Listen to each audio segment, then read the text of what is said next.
Greetings, Panther Nation. You're locked and loaded into Embrace Debate, a Carolina Panthers podcast here on the Keep Pounding Podcast Network, powered by the Fans First Sports Network. We got a doubleheader for you tonight. A lot of great Panther content. I'm your host, Desmond Johnson. Joined each week, well, not each week, but joined when we actually do it by our two panelists from the Carolina Cat Chronicles, Cody Lachney, and from Cody Lachney. I can't talk.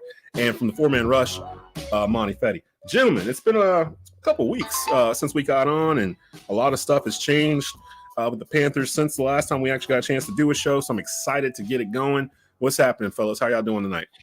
I'm doing good, man. Happy to be here with y'all. Like Monty's happy to fight on the internet about Bryce Young. You know, just another day, man. That's it. Boy, Monty, hey, man, I'm doing the Lord's work right now. If you don't know, Cody, I mean, you're doing some work. I don't know if it's the Lord's work. You're doing some work. Yo, Monty out here doing God's work because he's on the necks of he kept so many receipts from September. That's all he does. I'm a firm believer. Monty gets up in the morning, looks through my page from go through the Rolodex of C3 takes, and I go through other Rolodex. Today it's just day. He just kind of goes out of we're going, brother. It's like here's Clippers, dudes, and eventually dudes just stop talking. They're just like, what can we say? Like, there's nothing else to really say. So we're gonna get into that. Before we get really going, a couple of notes. You can now comment on these live shows on the Twitter account at KP Pounding _FFSN. You can also see this live on Instagram because StreamYard, the fine folks over there, have added that on. So now you've got multiple ways to watch this, whether it's LinkedIn, YouTube, Facebook, Twitter, the C3 channels. Like, it's all over the place. So you definitely spread word, tell your friends, and you can actually participate in the show. Something that we like to do is interactive. While you're watching, you can get a chance to comment, leave an opinion. If you have a topic you want us to debate, you can do that as well. We'll be in at least until right before 9:30. That was the last part I wanted to tell you. We do have a new episode of The Cat Cave with Michael Davis and Ryan Frick debuting at 9:30 on the YouTube channel, youtube.com/@Tobacco Road Sports Radio. So if you're already here, just stick around. When the show's over, back out to the homepage. It'll premiere at 9:30, and you'll have even more Panthers content for your Wednesday night.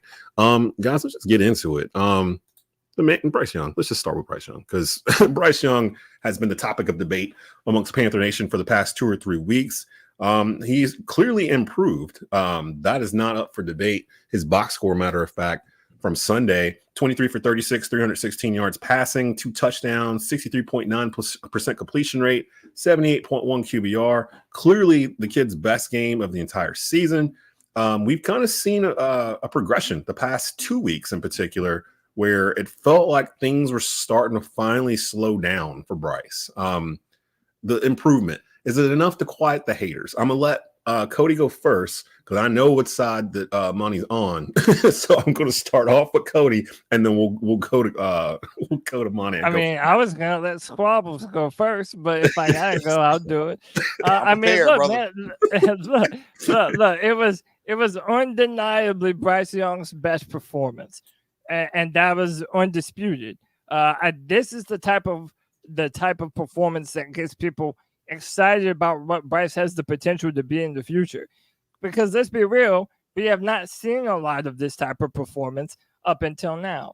There have been a few one-off those in each and every game, but for the most part, it's been lackluster, or else I don't think there would have been this movement by some coaches to want to bench Bryce. Now, however, that's old stuff. And I think Bryce is playing well. I think you have to give him credit for settling down in that performance. He missed a few a little bit early, but then he had an incredible set of throws to DJ Chark on the run, moving the pocket and stepping up into the pocket, which is something that we've wanted to see him do all year. It was an all-around performance, and I think it showed something to build on. And that's something that we have not had from Bryce yet this entire season, man. So if you wanted some optimism for 2024, we needed that one in a big way. All right, Monty, floor is yours. Enough to quiet the haters. Bryce Young's improvement over the past 2 games. I don't think there's ever going to be a performance in his rookie season, especially now that the season's damn near over. We're 15 games into it. I don't think there's ever going to be enough performances this season to fully quiet the haters, and that's kind of the sad part. But yeah, this is definitely we're in the right direction. You saw the progression, and I think this is the one game that you saw kind of a full performance. I think all season, Cody just hit it on the head. We've seen spurts of it. We've seen quarters, we've seen some halves. Like for instance, the Atlanta game, I feel like he played a very clean second half. The first half started off very slow. Even even our first win of the season, even in Houston, I feel like he played a great second half. Started off slow against Houston. I feel like it was kind of the most complete game we've seen of Bryce.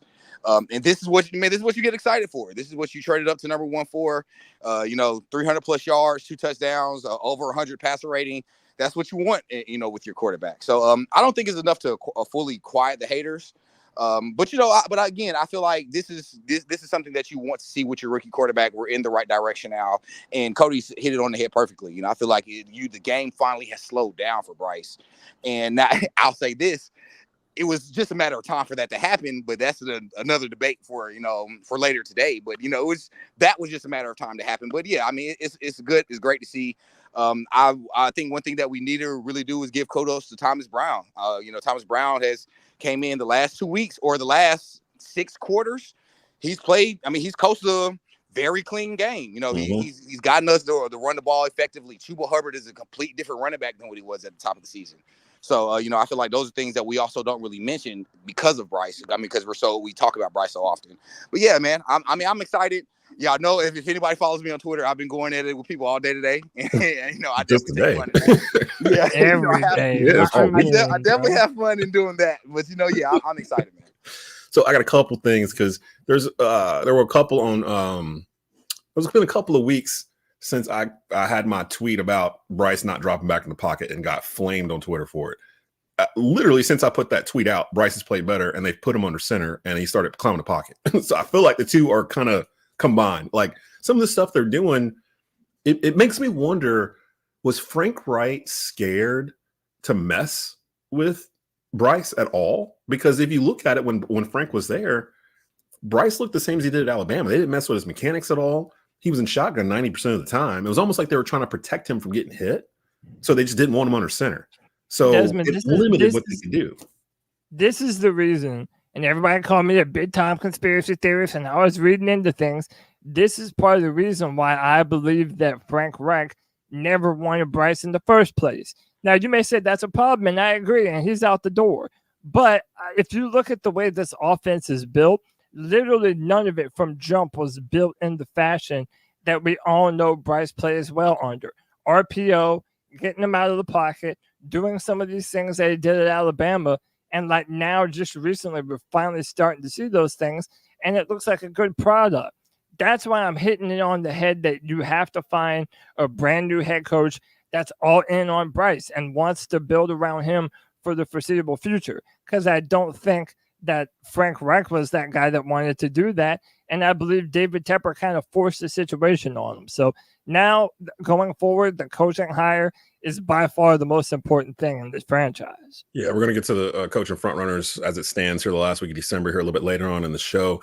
I do want to give kudos to Bryce because one of the biggest knock on Bryce coming out of the draft was his size. Can he withstand the NFL? I think the kid has clearly proven that he can sustain the hits in the NFL. Oh, absolutely. Absolutely. I mean, like I was saying basically 2 weeks ago, maybe we should bench him, not because I was afraid of him getting hurt, but I was like, what's the point of playing him? Like the offensive coordinator's not even going to be here next year. Yeah. It's going to be a whole new offense. So it's like, are we even doing him any good being out there?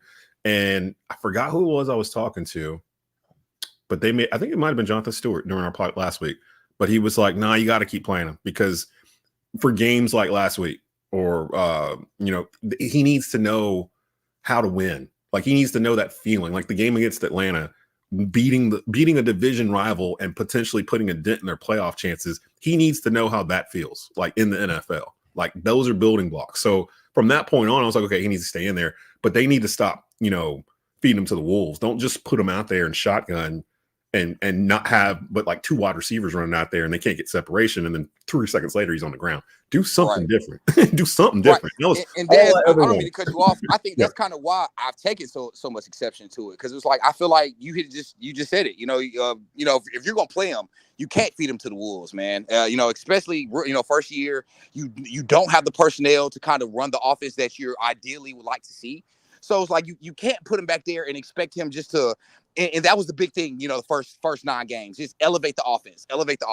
Like, I don't think it's realistically you're not even being realistic when you're saying, oh, you're supposed to elevate the offense, and he's getting sacked 40 times, you know, in the first 10 games. Like that's not realistic. It's not even fair. But the offense wasn't even built for him the way it feels like now. The previous one. And if the argument is, oh well, he has to elevate, you know, a below average team, or he's a bust.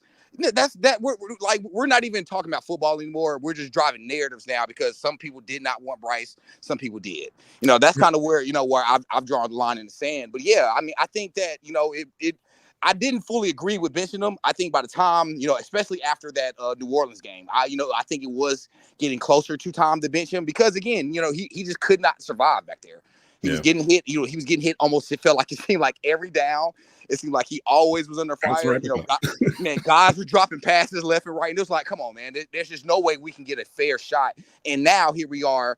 We have Thomas Brown. Now he's had 2 games to really, you know, to under his helm, you know, he's had really taken control of this offense. And you see, you know, we went back to more of a power style offense, but now you have a quarterback that can make things interesting now. You know, I'll be honest, before the Green Bay game, if you'd have told me that we was going to score 30 points and then, you know, and make it a close game, bro, nobody would have. I'd tell you you're lying, bro. It's like, no way that's a possibility.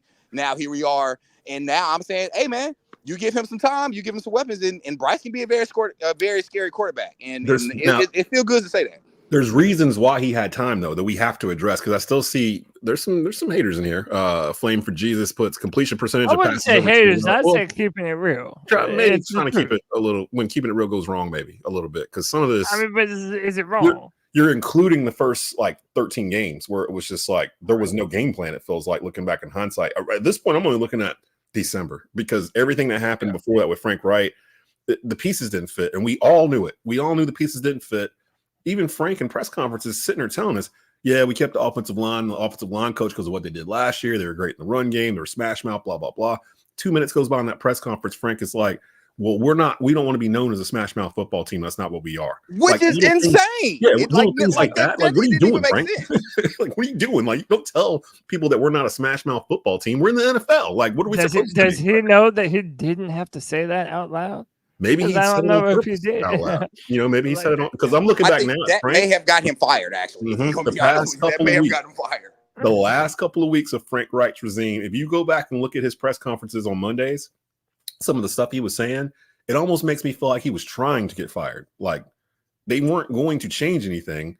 And you could tell he sensed there was something going on around him that he wasn't included in, that these other coaches were starting to talk to people besides him about what was going on the team. And I think originally he felt like, if I can just get through rookie year, in the offseason, we'll work with Bryce and his technique and all this other stuff. But it got to a point, I think it was right around Thanksgiving, because me and Skylar and Stu were talking about this, and Skylar made a great point that they weren't going to fire him on Thanksgiving, the week of Thanksgiving, because he had a bunch of local charity events that were already set up for the Panthers. And to fire a head coach that week and then have to install something new with a new interim head coach on a Tuesday or whatever during Thanksgiving week, when they were already off that Monday and everything else, it just wasn't feasible. But the next week was the target, and that's exactly what happened. Like, it literally from that point on. So in the end, though, Thomas Brown deserves a little bit of credit here, because I saw my girl Vashti Hurt grill him about these 4th and 1 shotgun passes. And to Thomas's credit, he didn't like clown or anything like that. He sat there and answered it in a football manner. And then on Sunday, I think it did happen like once they lined up that way, but for the most part, they ran the ball on those short lines, those short yard situations in 3rd and 1, 4th and 1, whatever it was. Hey, we got our first QB sneak of the year, and you know, and I'll be honest, I think that's. Man, we should have been running this. Hey, man, I just posted this on Twitter. In the game of low man wins, bro, Bryce is 5'10", 190. Bryce is going to win that fight every single time. Look, the main thing was Green Bay's defense was not expecting it at all. Like, they did not expect that to happen in any of the scenarios they had for that play. None of them were Bryce Young was just going to run forward with it. And, like, literally, it was just a hole. Like, he was on the ground before anybody touched him. Like, he probably could have kept running. But I don't know if we'll see a whole lot more of that. But they're showing that they're not afraid to play with Bryce. These coaches are coaching like they know they're not going to be here next year. So they're going to pull it out there. They're going to go on 4th down. They're going to do it. some of these wild plays we've seen. They put little trick plays in there too. So shout out to Thomas Brown. Shout out to Chris Tabor, the interim head coach. Not this week, but last week, I believe it was, against the Falcons. The thing that sold me on him for the rest of the season, he called that timeout right before the end of the first or the second quarter. Or no, it was first quarter. They were driving and they were about to kick a field. They were about to punt, and he called a timeout because there was like 3 or 4 seconds left in the quarter. He did it because he wanted the wind to be at the back of the punter as opposed to letting the time run out, go to second quarter, and you flip the field, and now you're punting into the wind. Like, it's little stuff like that. That's time management. That's good stuff. That him realizing that he had a timeout he could burn to do that with, and it ended up working out in their favor down the road with field position. But Frank Wright didn't do anything like that. You know what I mean? Like stuff that you're like, why do they do that? And then you go, oh, that's why they did it. That makes a lot of sense. You know, like, and he's doing that kind of thing. And I think the players are really playing for him. Like, it feels like they could have checked out, and they still look. The defense in particular looks really engaged. I didn't look. What this is about interim head coaches getting the most out of football teams late in the season when there ain't nothing to be fought for. And leave it to an interim coach, and all of a sudden, it looks like a brand new team, won't we? And then they never get hired. Like, they never. Yeah, never. You know what I mean? They never get to stick around. And we'll get to that here in a little bit too. Let's go down to the next topic here, and it's actually familiar face, Mr. Cam Newton. Cam Newton's been all over social media the past couple of weeks, talking about the Carolina Panthers in particular. We can touch on the whole game manager, game changer comments. I believe he was 1,000% correct. And anyone in the media that was questioning whether or not he should be able to ask that question or say that statement, they don't realize he was a game manager. I mean, not a game manager, he was a game changer. Like he that was him. So like, if anyone has any like pedestal to stand on and talk about he's this, it's him. Like he was him. Like, so I don't know. 10-year NFL veteran, once upon a time MVP, has the right to give his opinion on quarterbacks in the NFL. What a concept! There was a point in time where the entire NFL. How wild is it that a former MVP actually knows what a game changer is? Like, how wild is that? How mind-boggling are? And it's not a diss to be a game manager. The greatest quarterback of all time was a game manager, Tom Brady. Like, he wasn't physically gifted where he could put a team on his back and just like Drew Brees, game manager. Yeah. Peyton Manning, game manager. Like, all of them are pretty much game changers. We saw a game changer Monday, Lamar Jackson.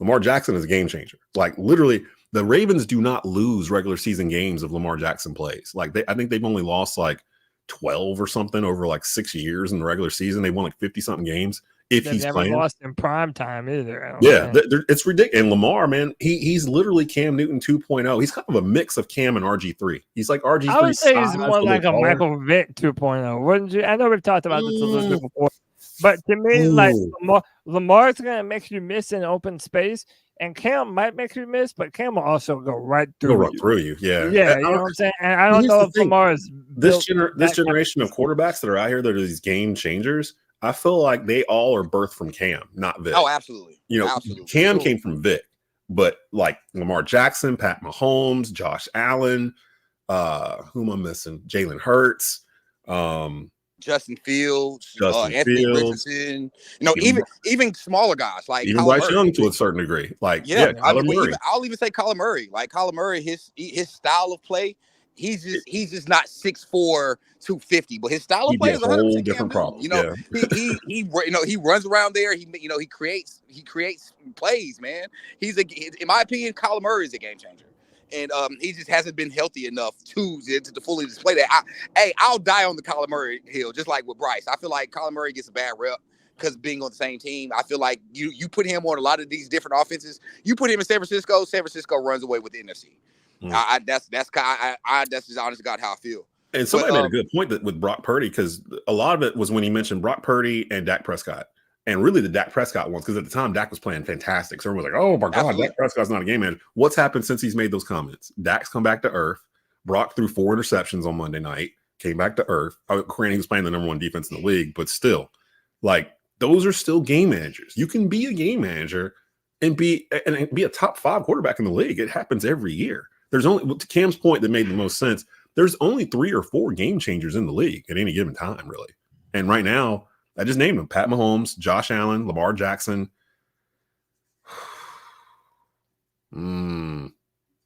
Who am I forgetting? I say when healthy. I mean, because we can never count the old man out. Aaron Rodgers, you can't. Aaron Rodgers. That's what it was. That was the four he said. Yep, that was the four he said. Rodgers, Mahomes, Lamar Jackson, Josh Allen. Josh Allen is Cam Newton. He's literally Cam Newton. Like, he's just a little bit slower, but his frame is pretty much the same. His arm's kind of the same. Cam has a stronger arm than Josh Allen does. Not by much, but he does. I don't know. I mean, I say this: they can both throw the ball 75 to 80 yards. Yeah. Like, I've seen Cam throw it 75 yards flat-footed before. Like, I mean, the dude, he was just a unicorn. Like, and that's a game changer. A game changer is a unicorn. You can't just go. You can't get rid of a unicorn. You can't teach him to do some of those things. And by the way, like, I'm not trying to take it off topic. I know we're talking about Cam, but that's why I don't think it's so disrespectful to say that Bryce Young, one day, you're hoping that he's going to be a high-level game manager. Because all those things that you just mentioned, that isn't built into Bryce Young's game. He doesn't have the bazooka for an arm. You're not going to use him on power run schemes. And that's all right. That's not a knock on Bryce either. But if you look at what a game manager is, someone who runs the offense at an extremely high level, yeah, I think Bryce would fit into that category, and there's nothing wrong with that. It's not an insult. I thought some people were going to start commenting on this because it's been a topic for like 2 weeks, and people have been debating it. Chunk says Drew and Tom were actual game changers. I don't think we should confuse athleticism for game changers. I'm not. I'm not confusing people that could put teams on their backs and win games, divisions, conferences, Super Bowls. Like, Drew and Tom were exceptional quarterbacks, but they needed to have pieces around them in order to be great. Like Tom Brady, yeah, fine. There was those early Super Bowl teams with the Patriots. He didn't have a whole lot on offense, like in terms of name brand, like recognition. What he did have was a top 5 defense in the league, and they dinked and dunked it down the field. That's not a game changer.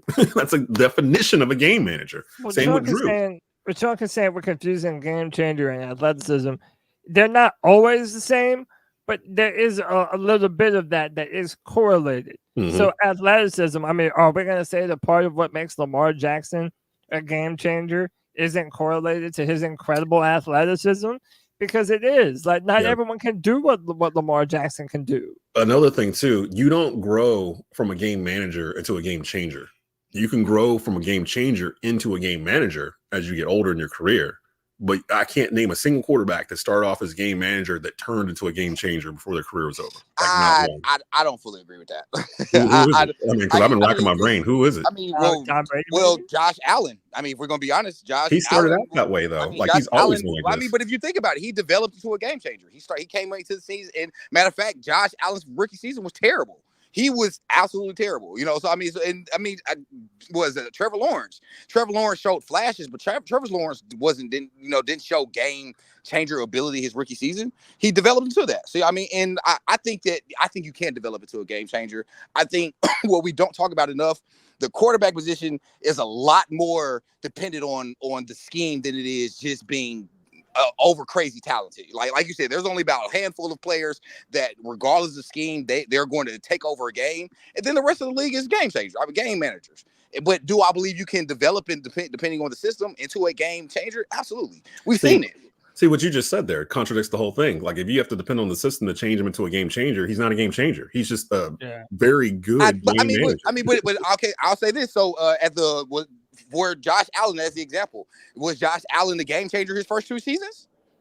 I think he was. He just wasn't good at it. But you also drafted him. I don't think he changed into a game changer. He was always that's why he got drafted top 10. But he just wasn't. He was young and he wasn't good at it, which is kind of bringing me back to my original question of what is Bryce Young in your mind? Is he a game changer or a game manager? Like, eventually down the road, because to my point, they're usually what they are from the very beginning. They just get better at what they are. It's not a matter of changing into from a game manager into a game changer. We knew Mike Vick was a game changer when he showed up. We knew Cam Newton was a game changer when he showed up.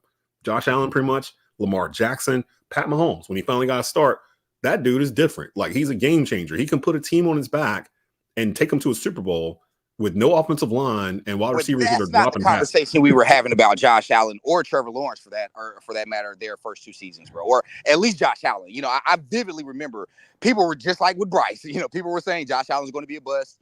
Josh Allen, he's not accurate enough. He's a big athlete, but he doesn't see the field well. These were things that people were saying about Josh Allen early in his career, and now here we are 4 or 5 years later, and we're saying, okay, he's a game changer. But again, that takes development. You know, it takes. Hey, we're not having a conversation. He didn't have that big jump until he got a top 5 receiver. Now, whether you say that is based on scheme, whether you say that's based on Josh Allen, I'm saying it's a little bit of both. That's my argument. You know, again, you can develop into being a game changer. And to be honest, Cam Newton was a game changer to start off. Yes. Did Cam Newton develop from a raw talent of a game changer to an elite talent as a game changer as he developed? Absolutely. Because I was going to say what you just said. Point. There was people that thought Cam was going to be a bust year one. Absolutely. Just like Josh Allen. Absolutely. So same kind of thing. You know? That's kind of my point, that it can be developed. Yeah, I mean, and I'll be honest, I don't agree with Tom Brady not being a game changer. Like look, I mean, if we're gonna have the conversation, he went to Tampa Bay, and in the year they won a Super Bowl. I'm sorry, you can't put 5 quarterbacks in Tampa Bay at that time, and they won the Super Bowl. Oh, I think you could have. I think with what they had, Mike Evans and who's the other wide receiver? It's Tom Brady, though. I mean, but like you said, it's Tom Brady. Tom Brady is looked at as the greatest player of all time. There's no way you look at the greatest player of all time as a game manager. But also, Desmond, if you look at it this way, like when Randy Moss went to play with Tom Brady, like, you know, a lot of people wouldn't necessarily think that they were the best of 2 matches because he didn't have that crazy arm talent. But dude, when Tom Brady had the opportunity, he was one of the best deep ball throwers in the NFL. Yeah, so it's like, to me, you have to. To me, right? Okay, but we can do that with Patrick Mahomes. All right, but we can do that with Patrick Mahomes. Yep. Recently, who's had a ton of help. We can do that for a lot of people. You need talent around your quarterback for them to be successful. I don't think that you can say 6 Super Bowls is anything less than a game changer, even though it didn't have that high level of athleticism. No, hold on, wait, because I'm the biggest Patriot hater on earth. Y'all are changing history a little bit, because the first 3 Super Bowls that Tom Brady won, it wasn't necessarily him winning those Super Bowls. It was the defense. It was Bill Belichick. Yeah, but then you also got to think about it, bro. They went toe to toe with Seattle and beat Seattle. So, I mean, and that's a Hall of Fame defense as well. Seattle messed that whole thing up. We all know it. At the end of the day, bro, at the end of the day, New England win, though, bro. I mean, we can go back at every single Super Bowl saying, oh, well, if this play happens, then the outcome changes. I mean, he was also he was a starting quarterback in the Super Bowl against the Rams, where it was like 15 points scored total between the 2 teams. Like, hey man, I'll make the argument there. That offense that he played, the offense that he had against the LA team was not great without Tom Brady, bro. I'm just saying, man. Tom Brady. I don't look at Tom Brady. And like people started hitting like Chunk says Eli's a game manager. Actually, Eli, I was seeing some of your comments as you were coming through. You're talking about Drew Brees.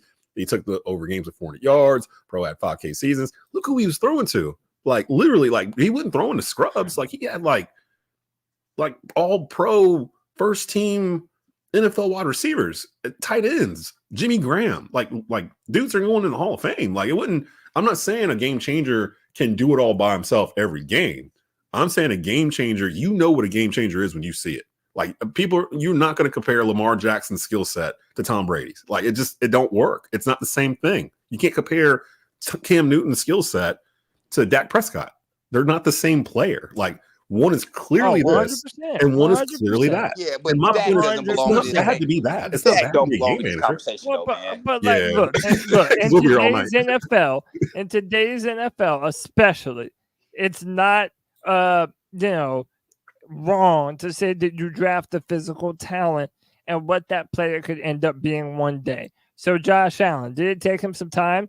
Yes, but you drafted him knowing that he was a raw player that would take some time to build on. It's literally the same reason why the Colts drafted Anthony Richardson at number 4. Not because of who he is right now, but who he could be one day.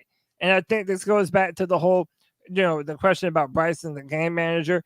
A lot of the reasons why a lot of people were upset about moving up to number 1 for a 5'10", 200-pound quarterback was that he doesn't necessarily have all of these physical traits that jump off the screen that are a can't-miss type of prospect. You're drafting him because of his mental ability and his ability to read defenses and manipulate the offensive line and doing all those things. Yes, but that's an elite trait, bro. That's a game-changing type trait. Yeah, bro. But you can get better as a quarterback functioning under center. You might never be able to teach the type of arm talent that a CJ Stroud or Anthony Richardson have. Right, but you don't need that's that, a God-given talent. talent. I mean, realistically speaking, so do y'all not look at Joe Burrow as a game changer? I do think I do. Okay, but what physical traits do Joe Burrow has that makes him an elite? That makes him a game changer. He's right. Exactly in his arm. It's his mind, but I was Joe Burrow doesn't have a big arm. Yeah, his demeanor in his arm. Joe Burrow might not be an A+ in any category, but he's a B+ in every category. Yeah, and I'll say that. He's not below average in any of those traits that you would mention that you would want a quarterback to have. If Bryce was Joe Burrow's size, we wouldn't even be having this conversation about Bryce. Exactly. I was going to say the only real big knock that we can make about Bryce right now is his size. Yeah. He's not a below average. He's not a below average athlete. He doesn't have a below average arm. He doesn't have a below average mental for the game. I mean, so if we're going to make that argument, if Joe Burrow is a game changer in y'all opinion, why can't Bryce be? He can be. I've never said he can't be. I'm asking what do you think he's going to be? Like, I don't know. I mean, well, no, I guess I was more asking Cody because Cody said he felt like his ceiling will be a top-end game manager. Yeah, go ahead, Cody. All right, well then let me ask you this: Would you call Tua a game changer or a manager? Game manager. I would call Tua a game manager. Now, that being said, I also feel like Bryce is a little better than Tua. I thought Bryce was better than Tua coming out of college.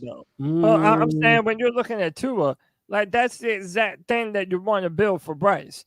It's that type of style. What does Bryce do better than Tua? I don't think he necessarily has a better arm. I don't think he has. They're relatively similar in their play style. Tua's more accurate. In my opinion, like if to me, that's the comparison. If Bryce can look like Tua does this season, then that's a victory for us. I still wouldn't qualify that as a game changer. Let me get to the question that's been on the screen for a little bit, because I didn't mean to go over into the game changer comments, but I knew it was out there. We hadn't been, man, apologize. We ain't been on in a month, y'all. I'm sorry. The actual question on the screen, Cam Newton's comments during that same podcast on becoming Panthers team president. Is it a good or a bad idea? Now, he's since doubled down since the first podcast, I think early last week, came back again at the end of this past week and doubled down on it and actually explained what he would do and what it would mean and everything else. And I can't go too deep into it, but I've heard rumblings that there are people in the building that are actually for this, not necessarily taking the job away from the current team president, because there is a team president right now. So like we're dealing with their livelihoods or whatnot, but having some role in the front office for Cam Newton, he clearly wants it. He even said, make it incentive based, which I thought was like, all right. He's basically saying, bet on me. Like I can get this turned around. Because the one thing I was worried about when they didn't hire Steve Wilks, the one thing that settled me on them not hiring Steve Wilks was hiring Frank Wright. And the number one reason why was for all the reasons I wanted Steve Wilks. I feel like we're getting to a point with David Tepper where we're starting to lose our identity in terms of our history, like our lineage, like what we do. Yeah, we've never won a Super Bowl before, but we've been here for 27 plus years. Like we have history. There's things here I was worried we're going to lose. And it felt like that was going to start to happen. And then they hired Frank Wright, who had all the storyline, played for the Panthers, first quarterback, lived in Charlotte 20 years, all the stuff I liked about Steve Wilks, I liked about Frank Wright. That didn't work out. So now I'm back to square one where I'm like, okay, I'm worried they're going to bring in somebody that has no idea what the identity of the Panthers are, like Matt Rule, and tries to change everything, pushes all the old players out, which is something Frank Wright embraced and brought them back in. I don't want that to be. So if Cam is in the front office, he can be that link to the past for the Panthers and going forward into the future. Now, what his job would be, I'm not quite sure.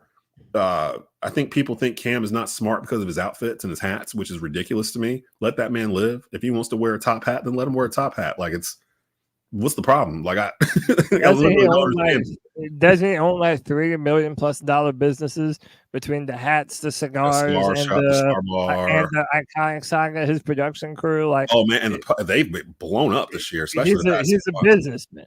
Like people clown on Cam because he's not playing and they think that he wants to be. What Cam's doing 100% what he wants to be doing. Yep. Like he has made the internet so much more fun the past 3 months. Just him being on there, at all. Like he's giving his opinion and being fun and having these real conversations. Cam Newton has always felt accessible to the fans. That's why so many people want him in this job, because he knows how to get the fan base excited. And I'm gonna be real, I don't even know what a team president does, if I'm being 1,000% honest with you. But if it involves getting the fan base hyped up and active again and participating in Panther stuff, then I'm 100% down for Cam Newton being involved in the organization in some way, shape, or fashion. I'm gonna go ahead and put it out because I've never really said it verbally, but in my head I've always known.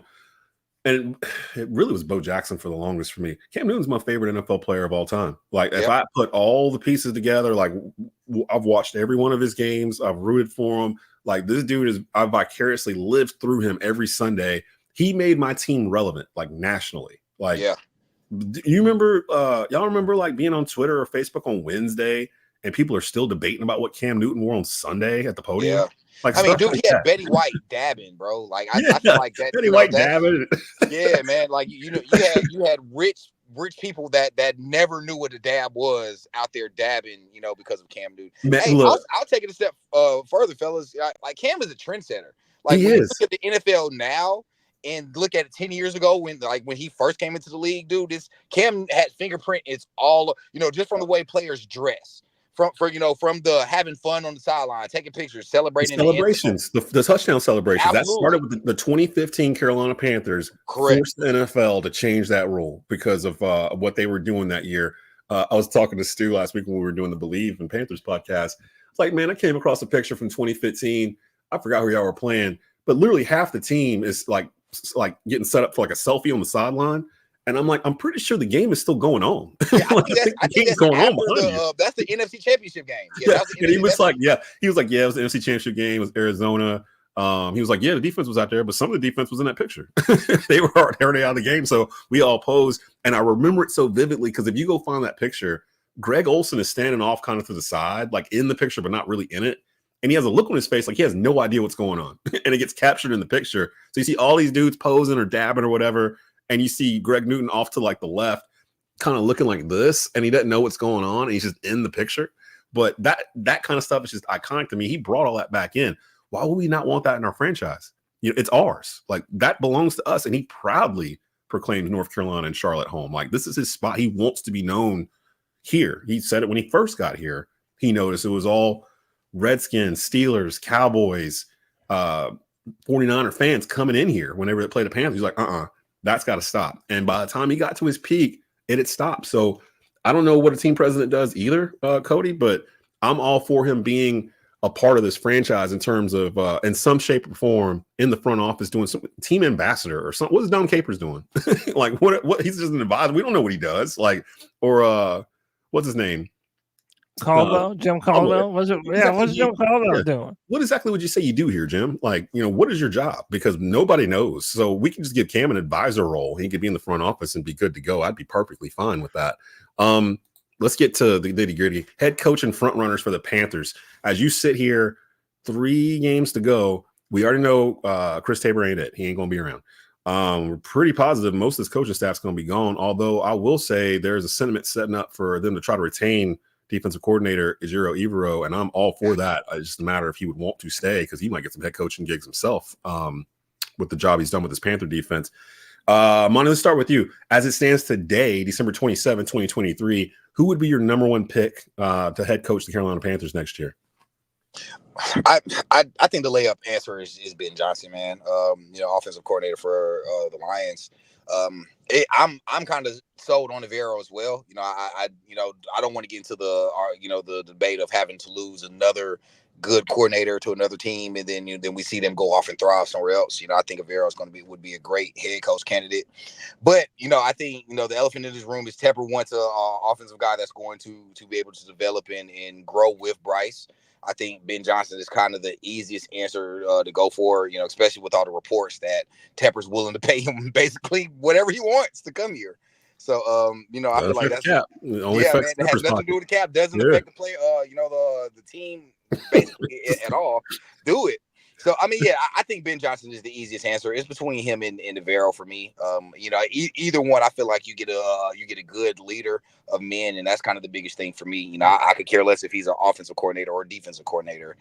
For instance, Baltimore, they're arguably one of the best teams in the league, and their head coach was a special teams coordinator. So, that just goes to show you how much that I care about that. But yeah, I'd probably say Ben Johnson is my choice. It's funny too, because I see people going, well, who's going to want to come to Carolina? Like if they think they might get fired in 12 months, and I'm sitting there like, who wouldn't want to come to Carolina? If you get fired in 12 months, fine. You still got 3 years of guaranteed salary from David Tepper. Like, that's the job to go do. And then everybody's also forgetting those are all bargaining chips on the favor of Ben Johnson. Yep. Because Ben Johnson's going to say, oh, you want me?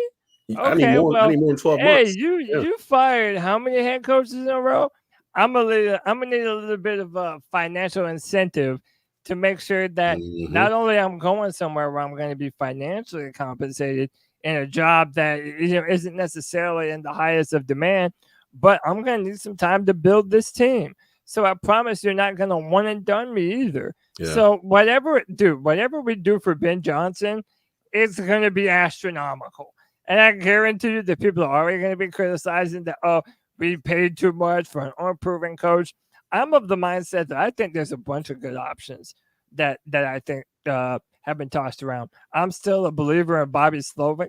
I know that Texans organization wanted Bryce Young before they drafted Stroud. Apparently, they were going to move up for him. I think that would be a perfect type of offensive system for Bryce Young, that Kyle Shanahan type of system. I wouldn't be mad at Harbaugh just because Harbaugh, with that type of seniority and that tenure that he has in both the NFL and college, he might be the one person that has enough of a resume to tell David Tepper, look, David, thanks for your input, but we're going to do it this way on the football side of the operations, and you control the business. So I'm happy with a lot of them. I'm not mad at Ben Johnson. I understand he's the name that everybody wants right now. I'd be happy with that as well. I would love a scenario where we brought in Ben Johnson as the head coach and we're still able to retain Rivero as the defensive coordinator. Yeah, that's the one. That's the one you want right there. That way you have some continuity going into next season and you're not having to revamp both sides of the football. Y'all understand that if that goes down, Scott Fitterer is probably still the general manager. I don't know if Scott survives, bro. I just don't. I'm open to either of them, Desmond, because the fact that we haven't fired him yet, it does give me pause. Like if you wanted him out, why wouldn't you have already fired him so that way you can already kind of do it together, put out the feelers of who you're looking for. So he helped hire Frank Wright. I mean, like, how can you fire a dude that's only doing what the owner's telling him to do? Like, the owner can't blame him for the mistakes if the owner's in his ear going, hey, I want that guy. I want this guy. I want this. And he goes out and gets him, or he's telling him, like I mentioned on a previous pod, David Tepper on draft night explained exactly what this season was going to be. And we all skipped over it. All Panthers content creators, C3, 4-Man Rush, myself, all of us. None of us even thought about the comment he said at the time, but he was talking about how they made the trade with the Bears, the Texans. He got tired of waiting with the Texans. They just skipped over and went to the Bears and got the pick. And he said the reason why they drafted Bryce Young over CJ Stroud and the other ones is because they felt like he was a quintessential point guard that could basically elevate the rest of the players around him. And this was the key. They could spend less money on skill position players because they had Bryce Young. And Bryce Young could be that point guard that could distribute the ball. That didn't work. Look what they did. They go sign DJ Chark. They signed Hayden Hurst. They signed all these like a 33-year-old Adam Thielen. They signed all these skill position players where you're like, is there a one? Is there a one on this team? You overpaid for Miles Sanders for a scheme that you weren't even really running. And look at what you got. So, like, he told us what they were going to try to do. David Tepper is running this team like a hedge fund. Like, he's quick to dump when the stock's going low. He'll dump that thing. He won't even think twice about it. He'll dump it. He'll buy early. He'll jump on something. If he thinks it's like the next thing, he'll jump on that. He's analytically driven. He's all about stats and numbers and probability. But football, you can't really run it that way. Like, I understand you can kind of in baseball a little bit, but not really in football. It ebbs and flows so much. So they've told us what they want to do, but now he's seen it doesn't work. So now it's up to Tepper to see, okay, will he change this, like with the next hire?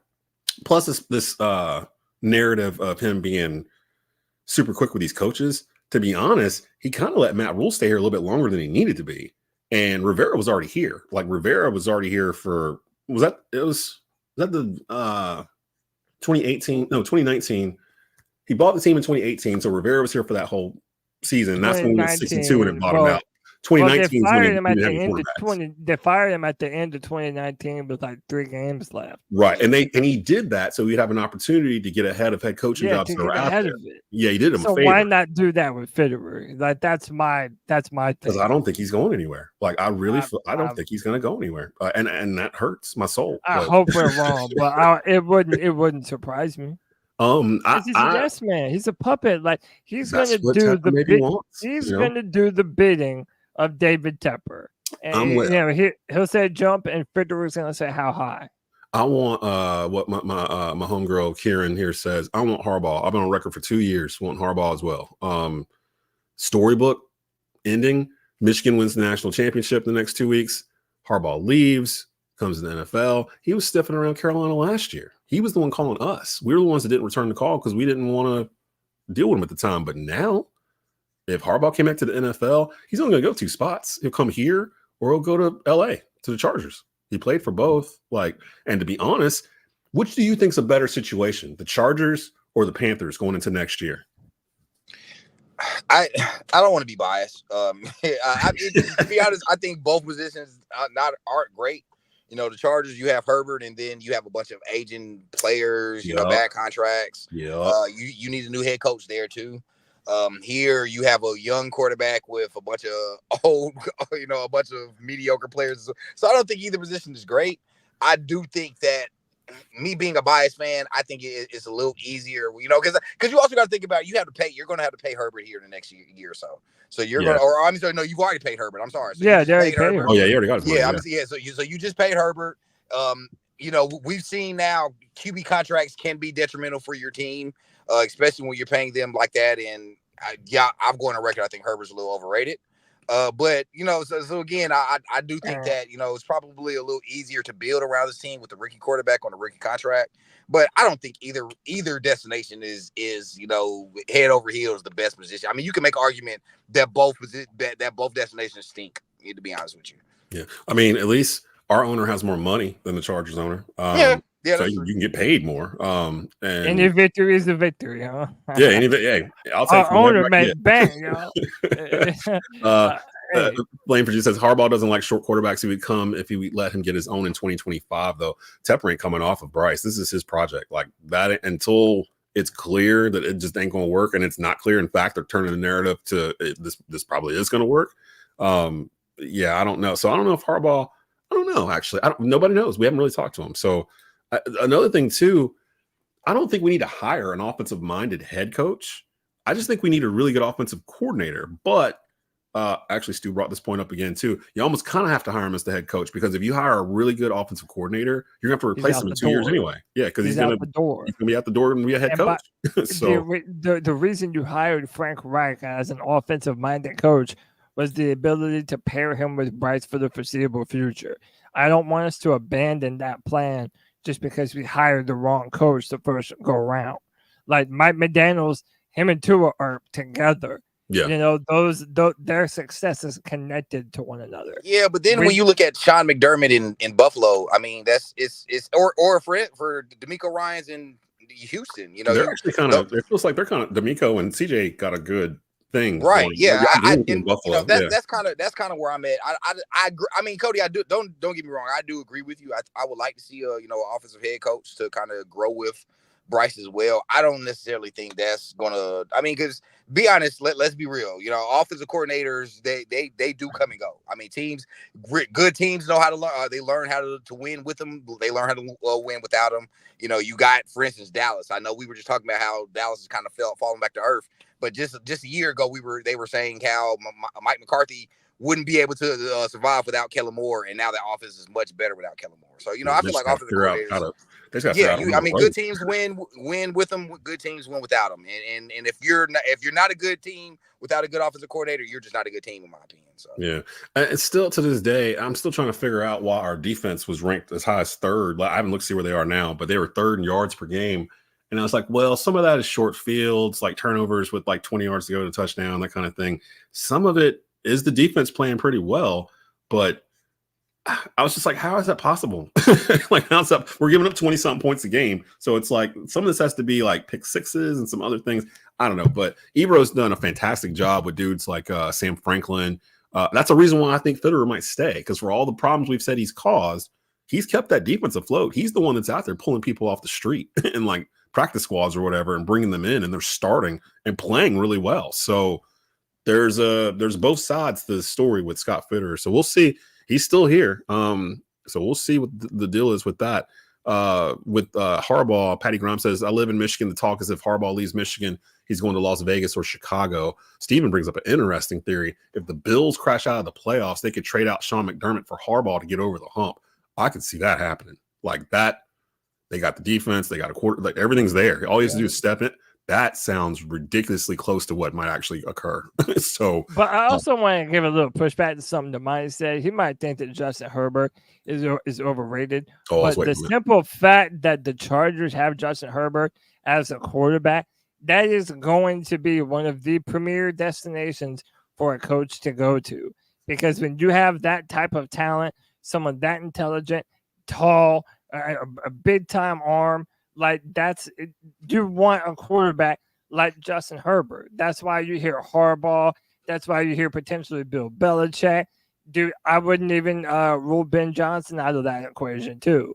So again, man, it's like what do you have at the quarterback position? That's one of the biggest things that's going to lure a coach over to your team, and that's why the game against Green Bay was so important for Bryce. Not just for himself and his own confidence, but for your potential head coach to look at that performance and hopefully the next two performances and say, yeah, okay, there's a reason why you would build on Bryce Young for the foreseeable future. I'm going to state my future to that guy right there, someone that really believes in him. Another thing too, I just thought about while you were talking, Cody, that would swing the thing back to Carolina. While the Chargers do have Justin Herbert, the Chargers have also paid Justin Herbert $250+ million. Right. Yeah. Bryce on a rookie contract. So like, and it's a lot harder to build around. I mean, just look at Kansas City. Yeah. I mean, Kansas City, you paid Patrick, and then there's nothing. And when I say overrated, let me before I continue, let me say this. I do give you crap here. I do think Justin Herbert's a top 10 quarterback. It's just, coming into the season, everyone saying he was a top 3 quarterback. I don't. Oh no, I've never thought that. Yeah. And that's kind of where I say, yeah, he's a little overrated. I don't think he's a top 3 quarterback. I don't think he's a top 5 quarterback, to be honest. But again, he's still a talent. I do think, like Cody, like you said, he is going to be a premier destination because of Justin Herbert. There's no way around it. He's a young quarterback. He checks all the boxes for what you want in a quarterback. So I mean, yeah, there's trolling the side. He is definitely going to be, a high. He's going to be a high priority list for some coach because, like you said, they do want to stake their success beside Justin Herbert. That being said, going a step further, I do think Bryce Young kind of will be in the mix of that argument as well. And Cody, you hit it on the head. Let him these next 2 performances. If it's anything what we just saw Sunday, Bryce is going to earn a lot of money here in the next couple of years. Yeah, Bryce is going to win over some guys and to want to come play with him. You got Smith Marset already saying, dude, I want to be with Bryce for a couple of years. So and if that's any indication of what the rest of the league is seeing, because again, you got to think about it. These teams, they're on the field with him. They see him. They see him getting killed and get right back up and going out there hooping. That last drive, bro. I'll be honest, that last drive is just as good as any quarterback we've seen in the league this year. Chef's kiss. It was like that last drive, those last 3 or 4 throws, bro. It's like, bro, that's as good as any quarterback in the league that you can ask for. So, and that was all I asked for. Like, I think the last time 3 of us were together, that was all I was asking for. I wasn't trying to say Bryce was a bust. I wasn't trying to say that he can't do it. I was like, look, dude, you got drafted number 1 overall, like in the entire thing. You can't just be a game manager. Like, you can't just be like just accept it and just dink and dunk or whatever. They drafted you number 1 for a reason. I need to see it. What is it? And we had up to that point, we hadn't really seen it. Now, granted, some things needed to change around him. They finally put my boy under center, which I think has been the biggest change in his game because now he's got time. Like once he does that play action or just goes back into his drop naturally from under center, now he's actually giving himself some space and he's giving the offensive line an opportunity to know where he is because that's the main problem. If you're watching the early games, in that shotgun, he's not dropping back further from when he first gets the ball. So he's like a step or 2 maybe back from when he first got it. The offensive line has no idea where he is. And a lot of times dudes that are rushing in, they can see him. The offensive line cannot. So they're getting there in 2-3 seconds, and the offensive line doesn't know where he's at. If he's under center and he gets it and goes out like he's supposed to, the offensive line has a better idea of how far back he is, and they can protect better. Like this is high school. The Saints did that all the time with Drew Brees. Like that was New Orleans Saints textbook. Yeah, and what's happened? He's gotten more comfortable in the pocket. He's had more time to throw. He's actually starting to drop back in the pocket and climb up the ladder without somebody chasing him to do so. Mm-hmm. He's getting his strength underneath the throws, and they're going further. He's throwing deeper throws, and he's starting to be more accurate. I think part of that as well was, we all said it here before. I just didn't think Bryce was comfortable, in Frank Reich's offense. He was never comfortable, never, and the one thing that frustrated me the most, those first 8 to 10 games was, they just never moved the pocket. Like, dude, Bryce is, there's the pocket is not existent at most times. Move the pocket, move him from being standing back there and getting killed all game. And for instance, that last drive, that's what you see. You see the move in the pocket. You see him lying under center. You see him, the play action boot, to where bootlegging out. Yeah. Dude, you're forcing the defense, one way, so like, and you're, and that those are things that Bryce did in Alabama that we just didn't see at first, and that was probably the biggest frustrating thing because again, you're trying to fit that was a big thing. You're fitting a square peg in a round hole, and it doesn't fit, and that was the biggest thing with Frank Reich's offense that we're now seeing with Thomas Brown. That things have changed. Like we are moving the pocket now. We are running a more power style run game. You are getting guys open downfield more now. And I feel like that was kind of the biggest thing that we didn't see earlier in the year. I'm seeing too, and I noticed it in the Green Bay game. They're starting to scheme the wide receivers open as opposed to just hoping they get open. Right. Absolutely. Because there was a couple plays where they had Thielen start off like at the top of the formation and he'd go and then cut across like the middle of the field. Like, and because they were playing zone. So basically, he's just running to that sweet spot of the zone where there's nobody at. And Bryce is anticipating it. So by the time he throws it, it looks like Adam Thielen has no one around him for 5 yards. But that was a design play to get to that part of the zone. And Des, we don't talk about this enough, man. We're starting to see the personnel that needed to be on the field more. Like Stephen Sullivan. I've been saying this since camp. Sullivan has needed to be on the field. I've been rough on Tommy Tremble. Tommy Tremble has been needing to see the ball. Yeah, Tremble's been showing out the past couple of weeks. Chuba Hubbard running hard, man. Absolutely, right. Oh, and shout out to Gabe Jackson, the guard they signed. Because there's been a stark difference in the offensive line since he started playing. And look, I know we're kind of all over the place here, but dude, DJ Chark, and I feel like a game and a half, has done nothing all season, and now he's going from this guy where you're like, well, damn, maybe we do bring DJ back for another year. He could be a steward on my team, yeah. He's already got that continuity with Bryce. If you do get a Ben Johnson knows how to get the best out of a DJ Chark. They work together in Detroit. So it's like, man, what a couple good games will do for your stock, huh? How would you feel if I sold you guys a bill of next year, Adam Thielen, Jonathan Mingo, DJ Chark, T. Higgins as our core 4 wide receivers with Chuba in the backfield, Bryce under center, and they fix the O-line in terms of just you got to get another weapon. You need to draft somebody. You got to draft one. Yeah, you got to get somebody like T. Higgins, man. Probably with the second pick, that second round pick. Get a speed guy. Maybe if it's not an O-lineman, it could be an O-lineman before a receiver. Well, my point being, if they get somebody like a T. Higgins or someone that's going to be a free agent going into this offseason at wide receiver, there's going to be a bunch of free agent wide receivers, and T is the first one I came to mind. Played for Clemson. He's going to have fancy already. He can be a number 1. He's just not a number 1 because of where he's at. He's in Cincinnati with Jamar Chase. But I think he can be a potential number 1 and grow with Bryce. They're about similar in age and everything else. Mingo's kind of come on a little bit the past couple of weeks in terms of actually catching the football. I don't know. All of it just seems like it's gotten slower, not just for Bryce, but the whole offense. Like maybe DJ was going too fast. Maybe Thielen was focusing too much on helping the team because he was the only one catching the ball. Maybe Chuba was just overthinking it. And it feels like they've been allowed to just kind of relax and have fun and go play football.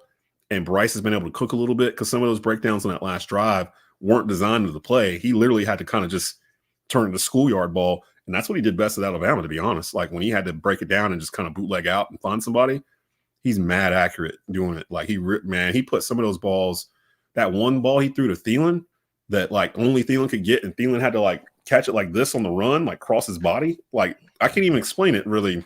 He was running in front of him. He threw it, so he caught it left-handed. So it came across his body, and he's parallel to the sideline. He's turning up, and like if he had an extra half a yard, he would have been able to turn up, and there was nobody in front of him. And like, you know, what I mean? I'll make the argument. You got a faster receiver. That's a house call, man. Yeah, like I totally agree. Like you get a faster receiver. You get somebody like Troy Franklin on that crosser route, and bro, we're looking at a 50-60 yard like play. Yeah. Hey man, I'll take it a step further. There's the ball he threw to DJ Chark on the sideline. The last ball he threw to DJ Chark on the sideline. Yeah, dog. That by far, like I said, that's probably some of the best throws I've seen from a quarterback all that whole Sunday. I think I stood up in my living room. Was like, that's what I wanted to see. Yeah, like bro, layer it over the corner, right before the safety, put it on the sideline for DJ Chark to make a play. DJ Chark makes a crazy catch on the side. Like, bro, that's Carolina Panther football, bro. Yeah, there's some things to work with here. It's funny that we have to get to the interim head coach before we get to this part of the season, like the past couple of years, where we're like, hey, we got some things we can work with here. I don't like that feeling because we've done it now like 3 times in like 5 years. Where we're like, oh, hey, okay, we got some stuff. Let's just see what's going to happen. You want to put that up real quick? Yeah, let's see what this is. Oh, that's the throw. Oh yeah, bro, that's it, bro. Well, of course, I had posted on Twitter, like I was at the bar with Kev and Will from 4-Man Rush. Bro, I literally was screaming in the bar by that throw. I was like, "Yep." That was the video I saw. Was that you? Yeah, bro. I was like, "Yep, that's it. That's the throw I needed to see." Yep, that's. I was different time at it. Well, look, man. How about this? I'll even take it a step further, right? If we get off the field on that 3rd and 4, which we all know wasn't a catch, okay? Let's establish that. Talk about that. Yeah. Not only that, but the ball should have been a penalty. It should have been a delay of game. The ball was still in the hand of the center when the clock was at 0-0. Oh, you're right. Yeah. If that goes the way it's supposed to, I have no doubt that Bryce marches us down the field the very next drive, and we're getting ran to score. I'm glad you mentioned that because I was thinking about that after it happened and we didn't get it. I'm like, well, technically that's what's supposed to happen. But I watch games all the time in the NFL where I'm watching the clock, and it's like, the line didn't snap it in time before it hit 0 or something, or I'll see 2 dudes like the guard and the tackle actually jump before the ball is snapped and it's not called. Like little things like that where you're like the timing's a little off. And it feels like the refs give them like a little, once the clock hits 0, there's almost like a half a second cushion they give it before they blow. Yeah, you get like half a beat after it hits 0. So it's 0. And then if it's not snapped, they kind of throw the flag. If that's the case, he snapped and spiked that ball with like less than a second to go. Like he literally, I think they got it off. And they just were like, nah, it says 0 on the board. Can't do nothing about it. I'm like, because that's not what you did earlier in the game. So who knows? That might have been one of them situations where you send Eddie Pinheiro out there and he kicks a 50-yard field goal and they win the game going away. And that just changes everything again, like they did the week before. So all it did was make it where the next couple of games will be interesting for us to watch. I think that's what we all wanted. We didn't want a repeat of what we'd seen the first 13 weeks where it's like the same rock fight every week and you kind of know how it's going to end. The first 2 weeks we've had here without Reich, where it's felt like they could actually do something. Like, let's see what they do. And I'm going to each game like, I'm optimistic. Let's see what they do. I don't know what they're going to run, so let's just see what happens. And they've kept me entertained. That was a very entertaining game Sunday. I was very happy they gave us a game on Christmas Eve that was like fun to watch. And even the announcers were saying it. They're like, this has been a fun game. This has been a great game to watch. Blah, blah, blah. Jordan Love played pretty good too. So they got the Jaguars Sunday. We're out of time. Matter of fact, flip over on the Tobacco Road YouTube channel. You can watch the premiere of the new episode of The Cat Cave with Ryan Frick and Michael Davis. That's on right now. So all you gotta do is go out of this, go to the main page and flip down to it, and you can watch that. They'll talk all about the game from Sunday, stats, and more. We've got the Jaguars Sunday. Looks like Trevor Lawrence will not be playing as it stands right now. He has not practiced in a couple of days. He's got a sprained AC joint in his throwing shoulder. So, I did not know that. Yeah, so he might not even be out there. Yeah. And he got it.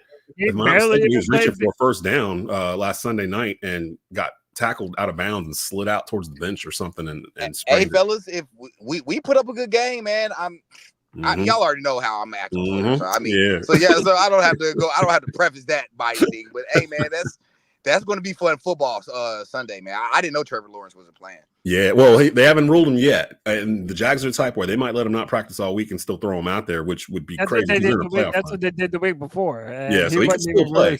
He might come out there Sunday and warm up and be like, you know what, let's go, and then do it, because I didn't think he was going to play. What was it, a couple weeks ago when did he have a concussion or something? What was it? He sprained his ankle. I think it was an ankle. Yeah, he sprained his ankle or something like that. Played the next week. It was a lower. He played the next week. Oh, and one more thing before we go, I didn't realize that somebody mentioned it in the comments. Congratulations to Julius Peppers, who has been nominated one of the 15 finalists to the Pro Football Hall of Fame. That just went down in the past hour. The remainder of the finalists, Peppers and tight ends Antonio Gates, are the only first-year eligible nominees in this year's final 15. The remaining finalists are cornerback Eric Allen, defensive end Jared Allen, offensive tackle Willie Anderson, guard Jari Evans, defensive end Dwight Freeney, safety Rodney Harrison, receiver returner Devin Hester. Oh, he's getting in. Wide receiver Torrey Holt. Oh, wide receiver Andre Johnson, running back Fred Taylor, wide receiver Reggie Wayne. Damn. Linebacker Pat Willis, and safety Darren Woodson. There's some wide receivers. Not all y'all can get in. Holt, Johnson, Wayne, all y'all deserve to get in. Wow. And notice our buddy Steve Smith is not in that, because primarily because the names I just rattled off, they're a logjam at wide receiver. So Smitty, another year I'll have to wait. But how many years are you allowed to be in the running before you're not? I want to say it's like 5. I thought it was 5. Yeah, I think it's 5, and then you move to the legacy category or whatever it's called. So what? This is Smitty's 3rd year not making it, or second? I think it's the second. It's just because you got to wait 5 years after you retire before you're even eligible, and then. Then I think you get 5. Because Donovan McNabb, I think it was 5 years before they put, before he just wasn't eligible no more. Right. Yeah. So if he gets in, it'll be like in that legacy thing on the back end or whatever. Right. Ones get in on, but I think Smitty will get in eventually. Peppers should be first ballot. We've all said that, so that doesn't surprise me that he's in the finalists. He's 4th all time in sacks. Like, he's gonna get in. Like, so you want to talk about a game changer? I think that was Julius Peppers when he wanted to. Let's stop it right there. Felt good to be back. Hope everybody had a happy holidays. Be safe this New Year's Eve weekend. Popo gonna be out there trying to get everybody. So just be cool. Be wherever you're at. Stay there. Enjoy yourselves. And hopefully by the time we get to the ball dropping, we've been celebrating a second consecutive Panthers win on Sunday afternoon against the Jaguars. So we'll see what happens with all of that. Got a little bit of optimism going on here. Believing Panthers will be on Friday due to bowl season and a couple of things that me, Stu, and Skylar had going on. We'll be on Friday at I think 9:30, if I'm not mistaken. I'll go check that time again. So definitely stick around for that later on in the week.